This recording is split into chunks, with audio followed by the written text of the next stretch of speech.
Ya, Anda masih bersama kami dalam IDX for Session Closing. Pemirsa, libur akhir tahun akan segera tiba. Dan sebelumnya, pemerintah memindahkan libur Lebaran 2020 pada akhir tahun ini. Akan tetapi hal tersebut direvisi untuk mencegah penurunan COVID-19. Dan sebelumnya, Kementerian Pariwisata telah mempersiapkan beberapa destinasi wisata guna meningkatkan sektor wisata yang lesu sampai dengan saat ini. Lantas apa saja yang disiapkan Kementerian Pariwisata? Berikut kami rangkum informasinya untuk Anda. Pemerintah secara resmi menggeser cuti bersama Hari Raya Idul Fitri yang seharusnya jatuh pada bulan Mei 2020 ke akhir 2020. Akan tetapi, Presiden Joko Widodo mewacanakan agar jumlah cuti bersama hingga pengganti Idul Fitri dilakukan pengurangan guna menekan kerumunan demi mencegah COVID-19 meluas. Untuk itu, masyarakat harus memanfaatkan cuti bersama dan libur yang telah dipangkas dengan menerapkan protokol kesehatan. Pemerintah sebelumnya telah menyiapkan beberapa daerah wisata untuk destinasi wisata di akhir tahun. Berikut kami rangkum untuk Anda.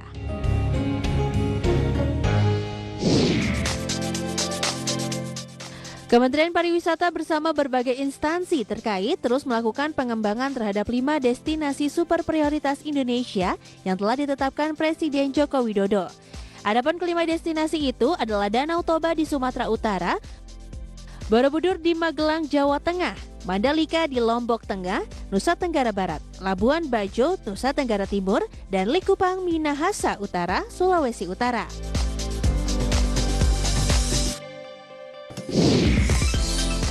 Hal yang pertama dilakukan untuk menarik wisatawan mengunjungi destinasi super prioritas ini adalah aspek infrastrukturnya, baik bandara maupun jalan menuju ke tempat-tempat wisata. Pemerintah telah mendorong pengembangan infrastruktur di daerah-daerah tersebut sebagai faktor pendukung agar wisatawan dapat dengan mudah mencapai kelima destinasi tersebut. Salah satu contohnya adalah demi mendorong perkembangan wisata di Borobudur, pemerintah membangun Yogyakarta International Airport atau YIA di Kulon Progo.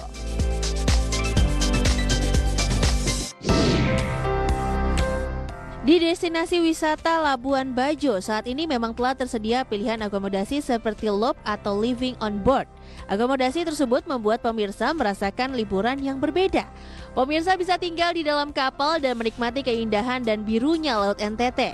Tak hanya itu, hingga saat ini dukungan dari pemerintah juga telah mencapai tahap finalisasi pembangunan hotel, marina, area komersial, dan pelabuhan feri loh. Hal tersebut dibuat untuk mendukung kenyamanan dalam berlibur dan menikmati istirahat di kala lelah berlibur.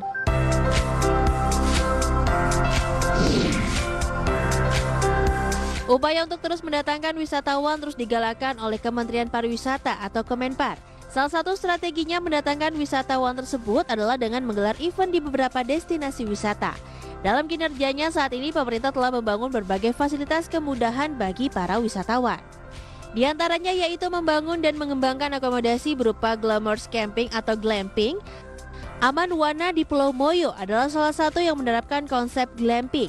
Konsep ini juga dibawa ke destinasi wisata Danau Toba. Danau ini akan memiliki wisata berkemah mewah atau Glamours Camping. Beberapa lokasi wisata telah menerapkan fasilitas ini untuk menunjang para wisatawan dan menikmati alam dalam berkemah.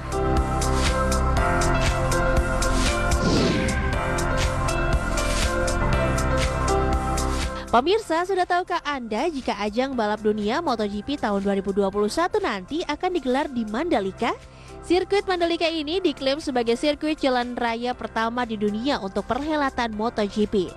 Kamu harus lihat sendiri sirkuit dengan panjang lintasan sekitar 4,31 km ini begitu indah dengan pemandangan bukit dan pantai. Pemerintah melalui Kementerian Pariwisata dan Ekonomi Kreatif, Badan Pariwisata dan Ekonomi Kreatif mendorong masyarakat desa wisata di sekitar kawasan destinasi super prioritas. Badan Wisata dan Ekonomi Kreatif mendorong masyarakat desa wisata di sekitar kawasan destinasi super prioritas Mandalika, Nusa Tenggara Barat ikut aktif dalam mengembangkan desa wisata. Berbagai sumber, IDX Channel.